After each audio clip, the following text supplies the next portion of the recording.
Bonjour chers amis traders, comme chaque fin de mois nous analysons le portefeuille lié à la stratégie du koala. Donc sur ce mois de novembre 2020, que s'est-il passé? Bien, nous avons eu d'un point de vue purement CAC 40 un beau recovery, on le voit effectivement sur le graphique en hebdomadaire. On est sorti du range que l'on traîne depuis quelques mois maintenant, bien sorti même. Au niveau analyse plus long terme, on voit effectivement une bougie assez impressionnante, vraiment un très très fort recovery.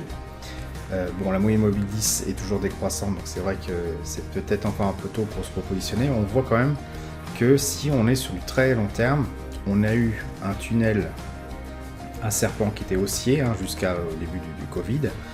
Ça se voit également sur le RSI, une divergence baissière qui est apparue là, une cassure liée à l'épisode du premier confinement, un rebond sur la zone de neutralité et on pouvait s'attendre effectivement par la suite à une rechute validant donc cette divergence baissière.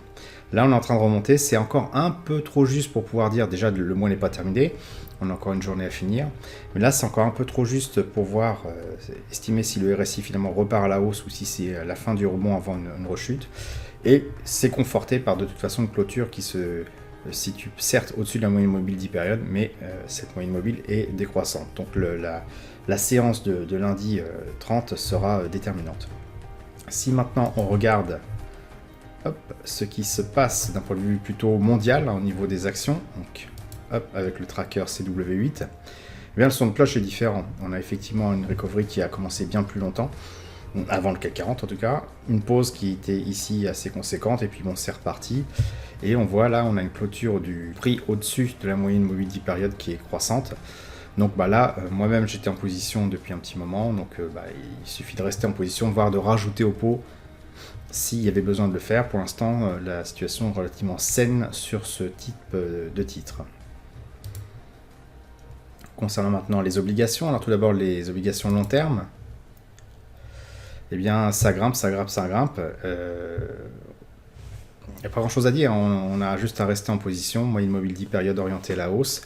Le prix est toujours au-dessus, donc il n'y a pas de raison de paniquer ou de crier à la fin du monde en évoquant un éventuel crack obligataire. C'est tout à fait possible, mais pour l'instant, ce n'est pas du tout le cas. Si on regarde maintenant les obligations court terme, c'est exactement le même constat. Donc, qu'est-ce que je vous dis? C'est aussi, si vous êtes en position, vous restez en position. Et si vous n'êtes pas entré en position, il est encore temps de le faire, même si ça serait quand même mieux d'attendre un petit pullback, parce que maintenant c'est quand même bien parti. Attendre peut-être une petite consolidation de ce type, que ça casse, pour pouvoir ensuite profiter du mouvement. Sinon, si vous êtes en position, restez-y.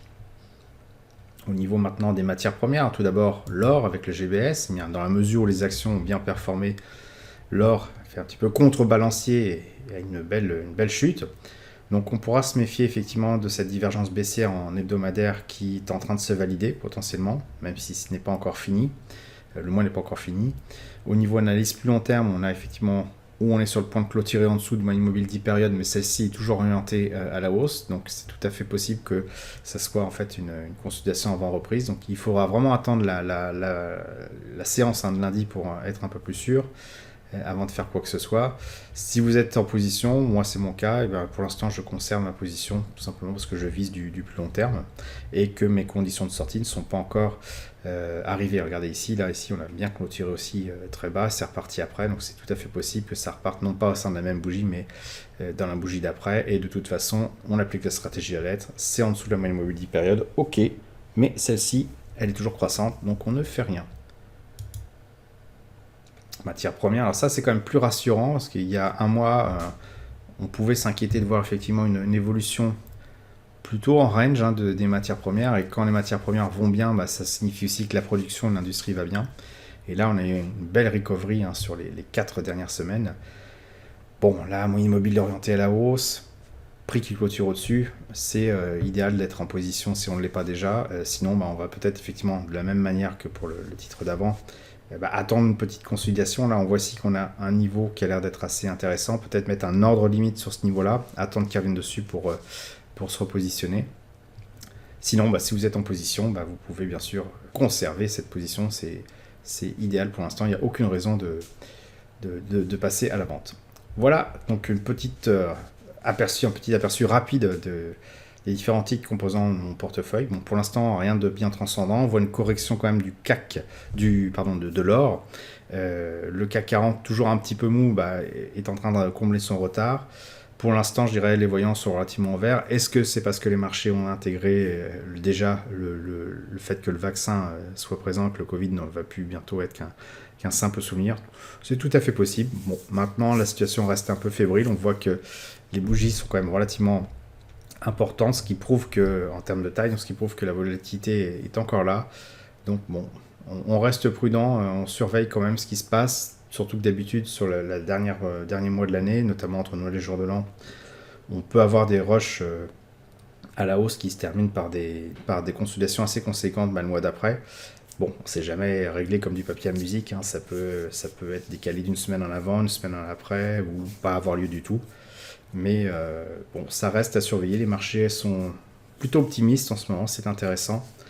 Mais quand on regarde la situation économique au niveau d'un aspect fondamental, c'est pas vraiment le beau fixe. Il y a quand même beaucoup de risques de faillite d'entreprises avec cette histoire de Covid et de confinement.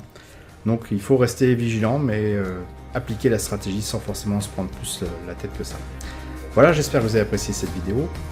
Si c'est le cas, laissez-moi un petit pouce bleu pour m'encourager à continuer. Je vous dis merci et à bientôt sur le blog.